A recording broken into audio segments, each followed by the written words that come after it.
ଆସିଅଛ ହୋଇ ସଜବାଜ ନୂଆ ବନ୍ଧୁ ତୁମକୁ ସ୍ୱାଗତ ଆସିଅଛ ବୋଲି ଧନ୍ୟବାଦ।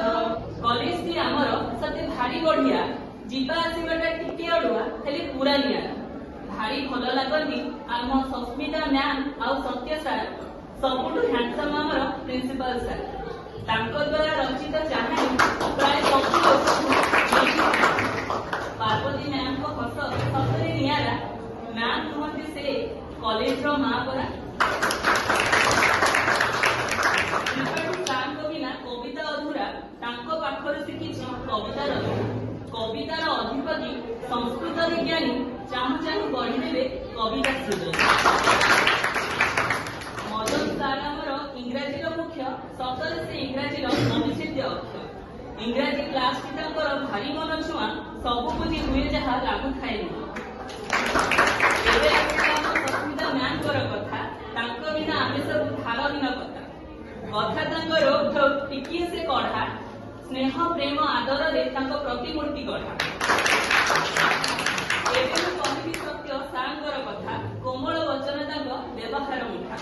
ତରତର ସେ ନୁହଁ କୋର୍ସ କମ୍ପ୍ଲିଟ୍ ପାଇଁ, କିନ୍ତୁ ସରିଯାଏ ବହିର ସବୁ ପାଠ ଜାଣି ହୁଏ ନାହିଁ।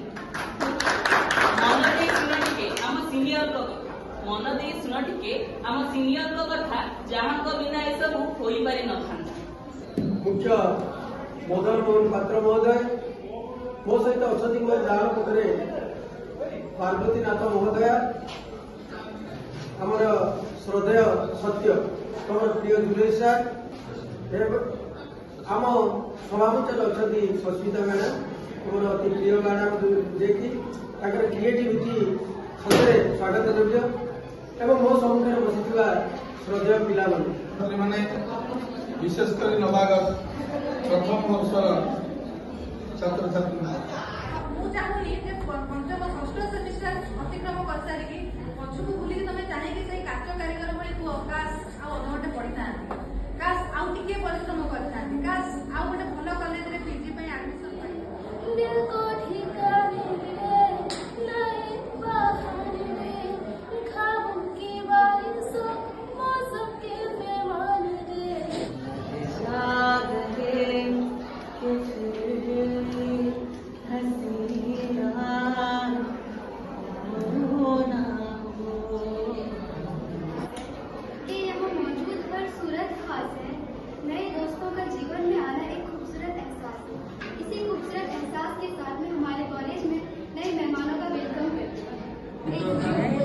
ଆସ ଶୀଘ୍ର ଆସ।